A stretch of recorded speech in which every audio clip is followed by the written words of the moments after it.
오늘 본문 말씀은 아들을 내어주신 하나님의 사랑에 대한 말씀을 좀 나눌 거예요. 그리고 부제로는 죽음을 이기신 하나님의 사랑입니다. 우리가 지금 로마서 8장에 왔어요. 이거 로마서 8장을 지지난주 또 지난주 오늘 이제 세 번째 나누어서 하게 되고, 바울은 정말 논리적인 사람이거든요. 그리고 이 로마서 같은 경우는 정말 박사학위처럼 그리고 논문처럼 쓰여진 책이라 이렇게 말을 많이 해요. 변증적으로. 그러나 그렇게 논리적인 사도 바울이 복음서를 5장, 6장, 7장 넘어오다가 8장 그리고 이 뒷부분에 와서는 논리가 사라졌어요. 그리고 갑작스럽게 이 사람이 확신에 차서 감격스러운 고백과 외침이 바로 이 마지막 부분이에요. 그게 느껴지시는 분이 로마서를 이제 로마서 깊이 들어가고 있다고 느껴지는 사람이에요. 오늘 본문을 다시 한번 기억해 보시면 바로 사도 바울이 왜 흥분하고 탄성으로 이렇게 소리 지르는가, 왜 소리치는가, 그것은 바로 오늘 주제인 뒷부분이 뭘까요? 하나님의 사랑이기 때문이에요. 하나님의 사랑 때문에 지금 바울이 갑자기 확 터져나오는 고백이거든요. 우리 청년들 하나 질문 하나 할게요. 우리 청년들은 언제 가장 벅차오르세요? 벅차오른다라는 느낌 아시겠죠? 왜냐하면 어떨 때 가장 감격하나요?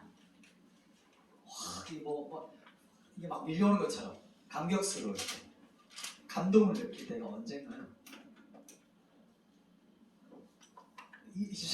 최근에 혹시 언제였어요? 막 전율 오는 거 있잖아요. 감동, 전율, 감격스러운 거. 최근에 언제였나요? 우리 하나님께서 우리를 사랑하시는 거 아시죠? 다 알고 계시죠? 그죠? 근데 문제는 뭐죠? 그게 잘 느껴지지 않는 거예요. 와닿지 않는 게 이게 뭐랄까 우리 하나의 딜레마죠. 저도 그럴 때가 많았어요.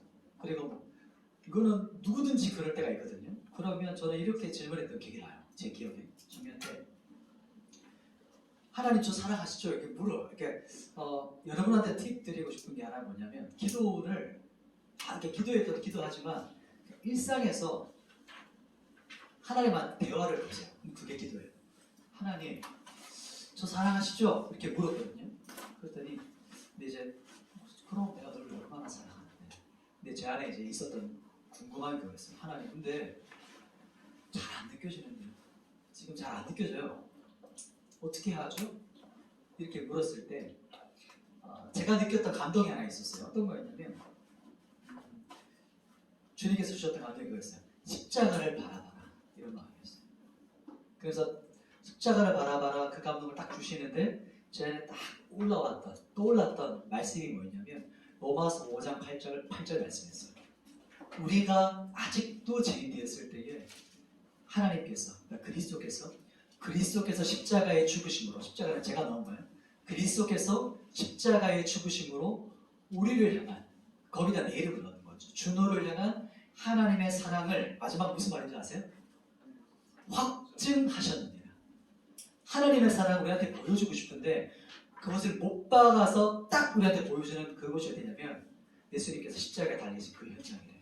그게 내가 너를 얼마나 사랑하는지 확증하는 것이, 증명하는 것이 바로 십자가야. 그 마음이 제 안에 확 올라옵니다. 그래서 우리 청년들 그럴 때 혹시 있어요? 저같이 하나님 사랑 안 느껴져요. 하나님 믿는 것 같은데, 하나님 믿는다고 말하는데 안 느껴지는 거예요. 하나님 진짜 살아계세요? 이렇게 질문을 혼자 질문하지 마시고 이 질문을 하나님께 토스해야 되는 거예요. 그러면 뭔가 와요. 하나님과 대화를 거는 거예요. 성령님 걷다가 샤워하시다가 성령님 오늘 제가 어떻게 하면 좋을까요? 저는 이렇게 설교 서기 전에 계속 하기도 하지만 바로 직전에 또 계속 질문 드려요. 하나님 오늘 어떤 메시지를 하고 싶으세요? 오늘 우리 청년들에게 어떤 마음을 나누고 싶은가요? 그러면 제가 오늘 했던 1부 특강 이 연애에 대한 걸 아침에 주신 거예요. 그래서 이런 말 원하시는구나. 주님은 이런 마음이 있으시구나. 이렇게 그때 주시는 마음을 감동을 받는 거예요. 이게 여러분에게 드리는 팁이에요. 그죠? 그래서 여러분도 이런 믿음의 신앙으로 주님하고 동행한다는 거는 친구랑 같이 걷는 거예요. 같이 대화하면서 걷는 거예요. 그게 주님하고 믿음의 생활한다는 거고, 여러분 직장에서, 학교에서, 세상에서 믿음 생활한다? 거룩한 것과 거룩하지 않은 것이 이게 분리되는 게 아니고 그곳에서 주님과 같이 걷는 거예요. 그게 동행이에요. 그게 바로 이제 주님과 함께 걷는 겁니다. 다시 돌아왔어요. 십자가를 바라봐라. 그 마음 주셨거든요. 하나님의 사랑 어떻게 알죠? 하나님의 사랑이 어떤지 어떻게 알까요? 저는 결혼 전에도 그랬어요. 결혼하기 전에도 그냥 어린애들을 보면 이게 미래를 생각했어요. 초등학교 애들, 저도 이제 유치부, 유년부, 중고등부 교사를 했거든요. 거의 사역자 되기 전까지 한 10년을 했으니까 얘들을 보면서 이런 생각을 했어요. 너무 사랑스러운 애들이 한 번씩 있잖아요. 교회 보면. 멋있다. 모두 다 교사로 섬기를 축복합니다. 보면 그런 애들이 있어요. 그러면 그렇게 생각하는 거예요. 내가 나중에 아들을 낳으면, 딸을 낳으면 이렇게 사랑스럽겠지? 내 피가 안 섞이고 내가 낳지도 않았는데 애들이 이렇게 사랑스러워. 그러면 진짜 그럼 내가 내 아들, 딸을 낳으면 얼마나 사랑스러울까? 거기서 끝나는 게 아니고 거기서 끝나면 인본주의가 되겠죠. 가족주의. 거기서 주님을 생각하는 거예요. 그렇다면 하나님은 나를 볼 때 얼마나 사랑하실까? 하나님께서 우리를 아들, 딸 삼아 주셨다고 하셨잖아요. 지금 이제 제가 부모가 됐잖아요. 제 아들, 딸을 보면서 부모님은요 자식을 위해서 죽을 수 있는 존재예요. 죽음을 줄 수 있는 존재거든요. 부모님들은 그것은 어떤 자식의 어떤 상태, 상황과 환경을 뛰어넘는 거예요. 그게 부모님의 사랑이거든요. 하나님께서는 왜 결혼이라는 걸 주셨을까요? 이 땅에서의 어떤 결혼이 있잖아요. 또 부모와 자식 관계가 있잖아요. 이런 것들이 왜 이 땅에 존재할까요? 혹시 한번 생각해 본 적 있어요? 오늘 본문 말씀을 묵상할 때 이 부분도 아침에 감동이 있었던 부분이었어요. 뭐냐면 부부가 되는 것, 부모 자식 간의 관계를 왜 우리에게 알려주셨냐면, 이 땅에서 하게 하셨냐면 하나님께서 나를 얼마나 사랑하는지를 와닿게 하고 싶어서. 그냥 설명하면 모르니까 이 땅에 너희 부부 관계 해봐. 너 부모 자식 관계 여기서 맺어봐. 이 땅에서. 그리고 하나님께서 의도하신 목적은 뭐냐면 내가 너를 얼마나 사랑하는지 너 느껴봐. 그걸 알려주시고 있어요. 이 땅에 있는 모든 관계들이 다 그림자거든요. 주님과 우리가 맺게 될 그림자예요. 그것을 주께서 알려주시고 싶어요. 그래서 오늘 말씀을 여러분하고 나눌 텐데 여러분 안에 정말 이 그리스도의 사랑이 와닿았으면 좋겠어요. 하나님의 사랑이 여러분을 확 잠식했으면 좋겠어요. 저도 그렇고요.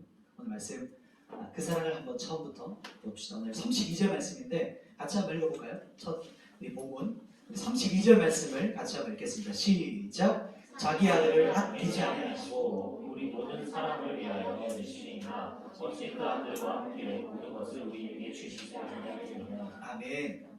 첫 번째는 아들을 내어주신 하나님의 사랑이에요. 하나님의 사랑이 어떤 사랑이냐면 아들을 내어주셨어요.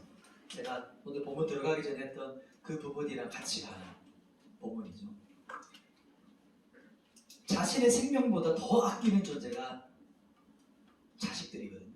부모님들은. 그런데 하나님께 오직 유일한 아들을 십자가에 아낌없이 내어주셨어요. 아낌없이. 왜 그럴까요?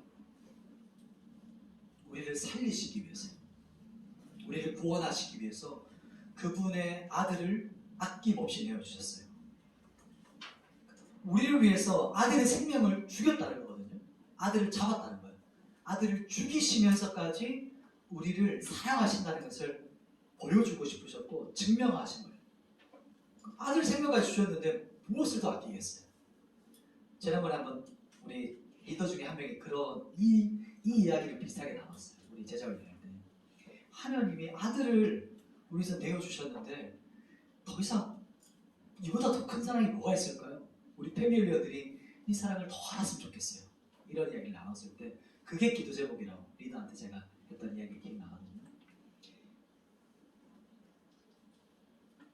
이미 하나님의 사랑은 우리에게 모든 걸 주려고 다 열려 계세요.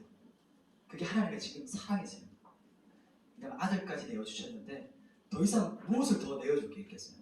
그냥 사람들은 우리는 익숙한 게 기승전결이잖아요. 그래서 차근차근 10%, 20%, 30% 나머지게 100 팍 고조를 치잖아요. 근데 하나님은 처음에 100을 빡 짚고 그냥 시작하시는 거예요. 최고의 사랑을 한 번에 그냥 주셨고, 그리고 내가 너 얼마나 사랑하는지 이런 사랑이야. 이렇게 계속해서 우리에게 알려주고 싶으신. 그래서 첫 번째가 그냥 이 아들을 내어주신 사랑에 다 나와 있어요. 아들을 우리에게 십자가에서 어린 양으로 잡으셨어요. 죽이셨어요. 하나님께서 직접 죽이셨어요. 아브라함은 아들을 죽이려고만 했지만 하나님이 그 모리아산에서 갈보리 언덕에서 예수 그리스도를 진노로 짓밟으셨어요. 짓누르셨어요. 그래서 그를 죄로 삼으셔서 죽이시고 그에게 모든 죄를 담당시키시고 우리를 구원하시고, 아들을 내어주신 하나님께서 그것은 우리의 어떤 연약함, 부족함을 뛰어넘는 차원이에요. 그것을 뛰어넘는 거예요. 그래서 아들을 함께 우리에게 내어주신 그분이 우리에게 은사로 그 모든 것들을 주시지 않겠느냐, 그 말씀이 우리 함께 봤던 이 32절 말씀이에요. 첫 번째, 하나님의 사랑은 아들을 아낌없이 내어주시는 사랑이다. 이것을 꼭 기억했으면 좋겠어요. 우리 두 번째는 우리 33절, 34절 말씀인데 두 절 말씀을 같이 한번 보도록 할게요. 33절, 34절 말씀 같이 한번 읽어보겠습니다. 시작. 누가 능히 하나님께서 택하신 자들을 고발하리요. 의롭다 하신 이는 하나님이시니 누가 정죄하리요. 죽으실 뿐 아니라 다시 살아나신 이는 그리스도 예수시니 그는 하나님 우편에 계신 자요 우리를 위하여 간구하시는 자신이라. 아멘. 두 번째는 의롭다 하신 사랑이에요. 의롭다 하신 하나님의 사랑. 하나님께서 선택하시고 우리를 택하셨어요. 그들을 누가 고발하고 정죄하겠어요? 이게 어떤 의미냐면, 그 탕자 비유 아시나요? 돌아온 탕자, 잃어버린 아들 비유. 탕자가 돌아올 때 있잖아요. 아버지는 탕자가 돌아올 때까지 마을 어귀에서, 마을 입구가 보이는 데서 항상 거기를 주목해서 바라보면서 항상 기다리셨어요. 보면은 눈이 짓무를 때까지 그걸 기다리세요. 그래서 탕자가 아직도 어귀가 먼 데라고 하거든요. 그러니까 즉 마을에서 너무 멀리 걸어오고 있는데 그 아버지가 어떻게 하냐면, 거리가 먼데 자기 하체가 드러남에도 불구하고 그때 치마였어요. 옷이 그냥 통으로 된 거기 때문에 하체를 들어 올리셔서 막 달려요. 그 자기 아들을 향해서 막 달려가세요. 왜 달려갔을까요? 자기의 수치를 감당하면서까지. 왜냐하면 마을 어귀에서, 마을 어귀에 다른 사람이 그를 찾기 전에, 만나기 전에 그 아들을 낚아채듯이 달려가거든요. 아버지가. 왜 그러냐면 마을 어귀에서 그 아들을 정죄하고 린치하고 형벌하기 전에 자신이 그 아들을 꽉 껴안으세요. 그게 이제 누가복음 15장에 나오는 아버지 비유예요. 탕자를 그대로 뒀으면 마을 어귀에서 어떤 일이 벌어졌을까요? 마을 사람들이 그 탕자를 알까요, 모를까요? 알겠죠. 우리 부족의 수치, 이런 어떤 자식이 우리 마을에 다시 들어온단 말이에요. 우리나라도 그런 문화가 있잖아요. 멍석마리 문화 아시죠? 동네에 한 명 이상한 애를 보면 동네 사람들이 다 모여가지고 멍석말아서 죽지 않을 때까지 배려요. 가정에서 감당하는 일들. 그것이 잡히기 전에 아버지가 달려오세요. 그래서 그 아들을 꽉 껴안으세요. 그 장면 기억하세요? 씻긴 것도 아니에요. 뭔가 다른 것도 한 것이 아니고, 그 아버지께서 아들을 안으시면서 뭐라고 하시냐면, 이 아들은 죽었다가 돌아온 내 아들이다. 이렇게 고백하거든요. 내 아들이다. 안아요. 그래서 그 아들을 바라보면서 했던 그 고백은 누구에게 빼앗기기 전에 그 아들을 안으세요. 이 아들은 내 것이다 라는 거죠. 이 아들의 모든 수치를 내가 직접 담당할 거야. 내가 괜찮아. 이 아들이 했던 그 모든 수치 내가 다 담당할 거야 라고 꼭 안으시거든요. 털끝 하나도 내 아들을 건드리지 마. 이게 뭐냐면 이 모든 수치를 본인이 감당하고 그 아들을 받아주신, 이게 바로 우리 하나님 아버지의 사랑이에요. 정죄하지 않으시고 우리를 의롭다고 인쳐주세요. 그리고 믿음으로 우리 하나님께 나오는 자들에게 하나님께서 의롭다라고 인정해 주시는 분이세요. 그게 오늘 이 두 번째 하나님의 사랑이, 이 그분이 자신의 모든, 우리가 있는 모든 죄를 그분이 그냥 짊어지세요. 모든 죄의 수치와 형벌을 본인이 담당하시고 우리를 향해서는 너는 내 것이야, 내가 대신 죄를 질 거야 라고 하시고, 우리는 의로운 존재야, 너는 나의 아들이야, 내 딸이야 라고 인쳐주시는, 인정해주시는 분이세요. 이게 바로 의롭다 하시는 하나님의 사랑이에요. 마지막 이제 세 번째인데요, 제가 이걸 못 넘겼네요. 하나님께서 우리 어떠함을 뛰어넘는 사랑이에요. 안으시는 분이세요. 그래서 우리를 향해 어떨 때는 내 안에서 죄를 지으면 정죄와 화살을 쏴요, 사탄이. 그걸 정확히 알고 있어요. 내가 뭔가 잘못을 하면 사탄은 기다렸다는 듯이 우리 향해서 무엇을 할까요? 화살을 쏴요. 정죄의 화살이. 빗나갈 때가 있을까요? 없어요. 무조건 정확히 우리 향해요. 그러면 그것을 어떻게 막죠? 어떻게 이기죠? 탁 나오면 팍 꼽히면, 아 그래, 나는 잘못했다, 나는 죄인이야, 나는 더러운 자야, 이렇게 하거든요. 그러면서 자기 안에 있는 양심도 자기를 막 정죄해요. 정죄의식까지 살아가거든요. 용서받지 못했던 자기의 모습을 향해서. 그때 우리가 원하시는 것이 뭐냐면, 나는 의로운 자야, 의의 흉배, 하나님께서 나를 인쳐주셨어. 그때 뭐라고 하는 거냐면, 하나님도 나를 의롭다고 하시는데 내가 어떻게 나를 정죄할 수 있겠냐. 나도 나를 정죄할 권한이 없어요. 왜냐하면 나는 이미 예수님께서 값을 주고 산 존재예요. 나는 내 것이 아니고 하나님의 것이에요. 값을 주고 사셨어요. 그래서 나도 나를 정죄할 수 있는 권한이 없어요. 그것이 바로 하나님께서 우리를 안으시고 너는 내 것이야, 너는 내 것이야 라고 하시는 그 의미입니다. 마지막 세 번째는 우리 마지막 35절 말씀을 같이 한번 또 보도록 할게요. 35절 같이 한번 읽어보도록 하겠습니다. 시작. 누가 우리를 그리스도의 사랑에서 끊으리요? 환난이나 공고나 방패나 기근이나 적신이나 위험이나 칼이냐. 세 번째는 끊을 수 없는 하나님의 사랑, 끊을 수 없는 그리스도의 사랑이에요. 여기서부터 이제 감격에 차서 사도 바울이 이야기를 하다가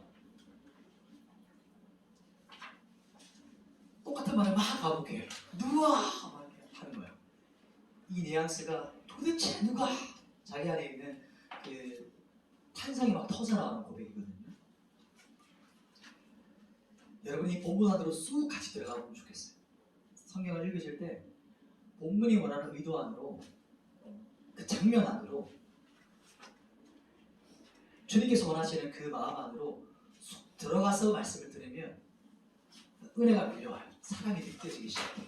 근데 그냥 이렇게 읽으면 옛날 이야기죠. 신화 이야기. 나랑 무슨 상관이에요? 처음에는 우리가 성경에 읽는 것 같지만 이렇게 이 성경도 저 처음에는 안 그랬어요. 이 로마서 8장을 계속 보고 계속 묵상하는데 어느 순간 이 뒷부분에서 갑자기 누가 소리 지르는 게 느껴지는 거예요. 이 본문이 그냥 눈으로 읽고 소리 내지르는데, 누가 우리를 그리스도의 사랑에서 끊으리요? 이렇게 사도 바울이 소리를 지르는 게 느껴지는 거예요. 그 믿음의 영역이거든요.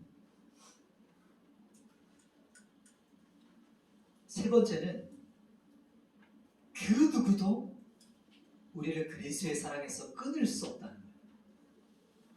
근데 성경에 또 뭐라고 하냐면 36절, 37절에 보면 조금 이해 안 될 수 있을 만한 이야기 나와요.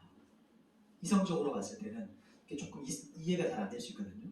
36절, 37절 말씀인데 그 부분도 한번 같이 보도록 하겠습니다. 읽고 나서 한번 말씀을 나눌게요. 시작. 기록된 바 우리가 종의 주를 위하여 죽임을 당하게 되며 토살당할 양같이 여김을 받았나이다 함과 같으니라. 그러나 이 모든 일에 우리를 사랑하시는 이로 말미암아 우리가 넉넉히 이기느니라.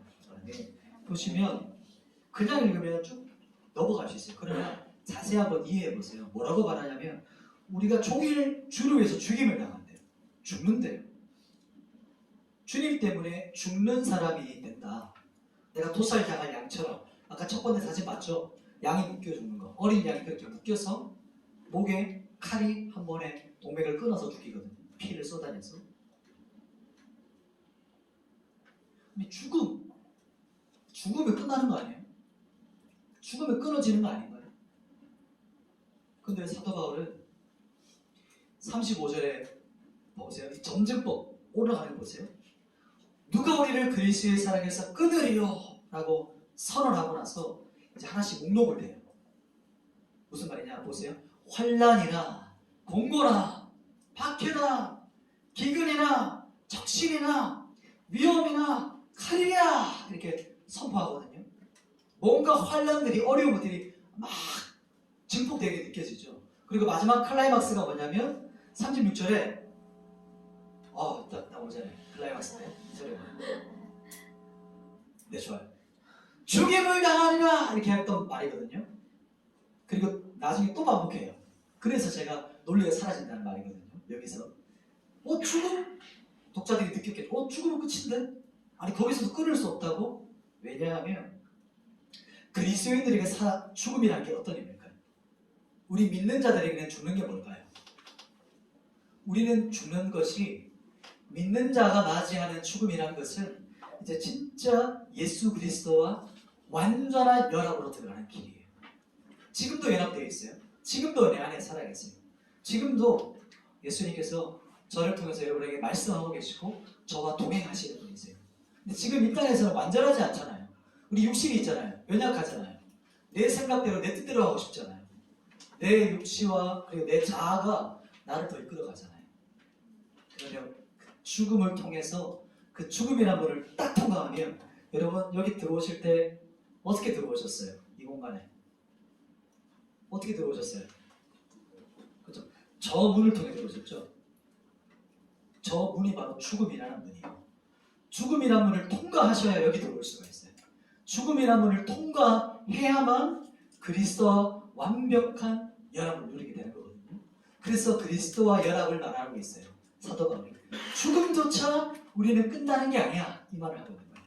죽음은 이제 우리가 그토록 바라던 지난주 말했던 그 재림의 소망, 영광의 그날. 이제 주님께서 다시 오시는 그날로 들어가는 문이야. 라고 하는 게 바로 죽음이라는 거예요. 그리고 또 이제 나가봅시다. 이제 절정으로 더 증폭되어지고 있어요. 우리 히브리서 우리 성경 말씀 우리 그때 통독했죠. 보면 히브리서 11장 말씀에 쭉 가다 보면 순교자들이 나와요. 믿음의 사람들을 11장에 말하고 나서 그들이 어떻게 죽음을 맞았나, 어떻게 핍박을 이겼는가에 대한 이야기가 쭉 나와요. 그 이야기가 나오고 나서 순교자들을 보세요. 이 세상에서 죽음조차 그리스도 어리를 갈려버릴 수 없다고 말해요. 어떻게 그럴 수 있을까요? 여러분 죽음 읽을 수 있어요? 지금 우리 50년 전, 70년 전까지만 해도 제가 있었던 예전 대구 동산의료원 그 언덕 동산이 언덕이에요.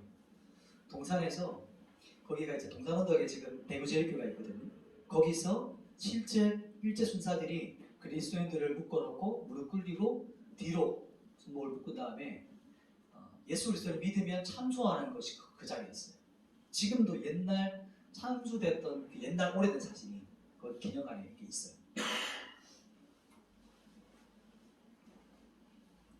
지금 당장 여러분 지금 딱 왔어요? 그리고 순사가 물어요. 일제 순사 아시죠? 우리나라 역사 아시죠? 물어요. 너 예수 그리스도를 저주해. 또 당시에 공산당이 왔을 때는 십자가를 내려놓고 일부러 그때는 십자가가 교회에 걸려 있을 때 내려놓고 모든 그리스도의 성도들을 줄 세워서 이 십자가를 밟고 지나가게 합니다. 그게 그때 테스트였거든요. 우리나라 이 땅에. 우리는 지금 이렇게 살아가지만 그때 이 나라에 전쟁이 있었고 일제시대 때 있었던 실제 일이에요. 여러분이라면 어떻게 됐을까요? 내가 그 자리에 앉아있다. 내가 지금 그 앞에 줄 서 있다. 내가 무릎 꿇고 목을 내놓고 있다. 어떨 것 같은가요? 우리가 이길 수 있을까요? 인간적인 이 노력, 우리 유교나 의지적으로 될까요? 죽음이 의지로 되는 걸까요? 절대 안 되죠. 순교할 수 있는 믿음은 주님께로부터 오는 거예요. 이 제자훈련도 제자훈련을 제가 하고 있잖아요. 제자훈련의 궁극적인 마지막 고리 지점이 순교하는 믿음이에요. 죽음을 이기는 믿음. 처음에는 연약하잖아요. 그리고 그 다음 사람을 섬길 수 있는 믿음, 그리고 나 하나뿐만 아니고 공동체를 세우는 믿음, 또 다른 제자를 세우는 믿음, 그 다음에 이제 하나님 나라를 확장하는 믿음, 마지막 궁극적인 믿음이 죽음까지 극복하는 믿음을 향해 나아가는 거예요. 우리의 꼬리 지점이. 어떻게 할 수 있을까요? 사람 힘으로 안 돼요. 하나님의 사랑이 부어지면, 하나님의 믿음이 부어지면 순교할 수 있겠죠. 그런데 성경에서 뭐라고 말하냐면 우리 37절 말씀 한번 보세요. 37절. 우리 같이 한번 사도 바울처럼 한번 선포해볼까요? 37절. 37절 같이 읽습니다. 시작. 그러나 이 모든 일에 우리를 사랑하시는 이로 말미암아 우리가 넉넉히 이기느니라. 아멘. 어떻게 이긴대요? 그 앞에 뭐를 넉넉히 이기는 걸까요? 죽음을 이긴다는 말이거든요. 아니 힘겹게 이기느니라 이게 아니고 뭐라고 말해요? 넉넉히 이기느니라 이렇게 말해요. 승리를 압도적으로 하는 거예요. 이렇게 비교한 게 아니고 압도적인 승리를 말해요. 경기할 때. 그것이 바로 그리스도께서 우리 안에 계시면 그분으로 인해서 이기는 거예요. 내 힘이 아니고. 이것은 순교뿐만 아니고 여러분의 삶의 현장에 다 적용되는 거예요. 내가 이기려고 하면 무조건 져요. 내 의지와 내 자아와 내 노력과 내 스케줄과 내 힘은 무조건 져요. 이기는 것처럼 보이지만 결국에는 져요. 그러나 그리스도의 사랑에 붙잡히면, 그리스도의 사랑이 여러분 마음에 부어지게 되면 넉넉히 이기는 사람이 되어져 가요. 이게 오늘 본문에서 말하는 원리를 말해요. 그리고 38절, 39절 이제 드디어 마지막에 와갔습니다. 38절과 39절 말씀을 같이 한번 선포해보도록 할게요. 시작! 내가 확신하노니 사망이나 생명이나 천사들이나 권세자들이나 현재일이나 장래일이나 능력이나 높음이나 깊음이나 다른 어떤 피조물이라도 우리를 우리 주 그리스도 예수 안에 있는 하나님의 사랑에서 끊을 수 없으리라. 아멘. 우리 장로님이 제일 잘하시는 거죠. 이 말씀이 지금 안에 살아계신 거예요. 보세요. 사도 바울이 다시 한번 반복하거든요. 내가 확신하는데 이렇게 선포하는 거예요. 여러분 이렇게 혹시 말할 때 있었어요? 내가 확신한데 한마디 얘기해 줄게. 내가 이거는 내 목숨 걸고 얘기해 줄 수 있어. 이런 뜻이에요. 더 이상 무슨 설명이 더 필요하겠습니까? 사도 바울이 그리스도의 사랑을 막 이야기하다가 마음이 흥분되어서, 제가 지금 더 흥분하지 못해서 아쉬워요. 얼마나 더 흥분한지 아시겠죠? 더 흥분해서 확신에 차서 마지막 핏대를 올리고 있는 거예요. 확 선포하고 있는 거예요. 그 목록을 보세요. 딱 처음에 바로 정점을 찍죠. 사망이라 이렇게 시작하거든요. 그 다음부터 끝난 거죠. 우리가 생각하는 가장 인간의 두려움, 사망, 죽음, 그리고 그 어떤 피조물이라도 뭐라고 말하냐면 우리를 그리스도 예수 안에 있는 하나님의 사랑에서 어떻게 할 수 없다? 끊을 수 없다라고 말해요. 나눌 수 없고 분리시킬 수 없다. 이렇게 성경이 말해요. 다시 본문을 보세요. 이 진리의 말씀은 이해의 찬을 뛰어넘는 거예요, 여러분. 이성을 뛰어넘는 거예요. 그래서 믿음의 영역이 필요해요. 믿음으로 이 말씀을 수납한다는 말 이해되세요? 받아들이는 거 이해되세요? 내가 이해는 잘하는데 혹 아직 이성적으로 이것이 다 100% 이해 안 됐지만 이것이 바로 이 말씀을 믿음으로 받아들이는 거예요. 제가 이렇게 될 것을 믿어요, 주님. 이렇게 되기를 간절히 소망해요. 그런 마음으로 이 말씀을 여러분이 삼키는 거예요. 말씀을 보면 두루마리를 먹어버리라 이런 말씀이 나오거든요. 에스겔서 말씀이나 요한계시록에. 그러면 네 입에서는 꿀같이 달고 네 배에서는 쓰리라 이렇게 말하거든요. 여러분 이 말씀을 다시 한 번 더 읽을 텐데 이 말씀을 여러분이 한번 씹어 먹는 마음으로 한번 읽어보세요. 입을 벌리고 먹는다 그런 믿음을 가지고 이 말씀을 다시 한 번만 더 읽어보세요. 자, 한번 다시 한번 선포해 봅시다. 38절, 39절입니다. 시작. 내가 확신하노니 사망이나 생명이나 천사들이나 권세자들이나 현재이나 장래이나 능력이나 높음이나 기쁨이나 다른 어떤 피조물이라도 우리를 우리 주 그리스도 예수 안에 있는 하나님의 사랑에서 끊을 수 없으리라. 아멘. 오, 지금 뉘앙스가 많이 떠올랐어요 벌써. 너무 좋아요. 마지막 이야기 하나만 하고 마무리할게요. 혹시 테이큰이라는 영화 아세요? 아시죠? 남자들은 다 알 거예요. 있잖아요. 이 노래, 이 영화. 테이큰이라는 영화가 있어요. 이 말씀을 딱 준비하는데 마지막에 딱 떠오르는 게 이 테이큰이었어요. 딸을 잃어버렸잖아요. 그 딸을 향한 자식을 향한 그 부성애가 막 강력하게 나타나는 영화거든요. 그러니까 극단적이긴 하죠. 죽이니까 그 모습을 나가는 게 아니고. 그리고 했던 대사가 그 딱 현장에서 딸이 잡혀갔던 그 현장까지 오잖아요.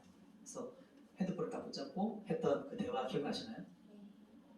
내가 넌 누군지 몰라. 그러나 내가 반드시 너를 찾아내서 죽일 거야. 했던 거. 분락 하고 끝났잖아요. 기억나시나요?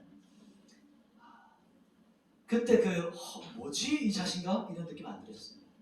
저 이름을 기억하지 않나요? 맞죠. 리암 니슨이었나요? 네. 강력한 부성이에요. 단서도 별로 없었어요. 그런데 하나씩 찾아가면서 거리를 좁혀가요. 그리고 죽음을 그냥 불사해요. 그러니까 죽는 것에 대한 두려움이 1도 없는 느낌. 이 주인공. 자기 딸을 구호하고자 하는 그 완전 거기에 압도되어 가지고 한 걸음씩 그 현장까지 쫓아가잖아요. 그죠? 그리고 거기서 좁혀가서 결국에는 어떻게 하죠? 딸을 구해내요. 그 모든 적군들을 어둠의 것들을 완전히 끄집어내죠. 하나님의 사랑이 어떤 사랑일까요? 그것이 바로 이런 모습이에요. 우리를 구원하고자 하는 그 완전한 그 압도적인 사랑에 휩싸여서 하나님께서 어떤 것도 들어보지 않으세요. 그냥 나를 향해 추적하고 계셔. 계속. 이게 지금 여러분에도 연력이 있어요. 그래서 그 어떤 누구도 어떤 존재도 그 무엇도 하나님의 그 추적적인 사랑, 우리를 쫓아오시는 사랑에서 끊을 수 없다는 말이에요. 이게 여러분 안에 실제가 되어지고 우리 안에 실제가 되었으면 좋겠습니다. 말씀을 맺겠습니다. 청년들, 하나님의 사랑이 어떤 거라 그랬죠? 첫 번째, 아들을 아낌없이 내어주신 사랑. 그렇죠? 이미 정점을 찍고 시작하시는 거예요. 이거 내어줬어. 더 이상 무슨 말 하겠어. 두 번째 어떤 사랑이었죠? 의롭다 인정해주시는 사랑. 그리고 내가 나를 정죄할 권한이 없어요. 하나님께서 의롭다고 인쳐줬거든요. 이걸 꼭 기억해야 됩니다. 그리고 이 땅에 있는 모든 사랑의 관계, 모두가 맺고 있는 관계들 왜 있죠? 하나님의 사랑을 느끼라고, 와닿으라고 이렇게 비유를 알려주시는 거예요. 그래서 나도 나를 정죄할 수 없다. 왜냐하면 하나님이 나를 의롭다라고 인정해 주셨기 때문에. 그걸 항상 기억해야 돼요. 사탄이 여러분에게 정죄할 거거든요. 계속 정죄할 거예요. 그리고 여러분 안에 있는 양심도 여러분을 정죄해요. 그때 붙잡아야 되는 게 뭐냐면 말씀이에요. 나는 의로운 존재야. 그리고 마지막 세 번째 어떤 사랑이었죠? 그 어떤 것도 끊을 수 없는 하나님의 사랑. 그래서 그 어떤 존재도 그리스도의 사랑에서 끊을 수 없다. 심지어 무엇조차? 죽음조차. 그 말씀입니다. 같이 한번 이 말씀을 기억하면서 찬양하기를 소망해요. 우리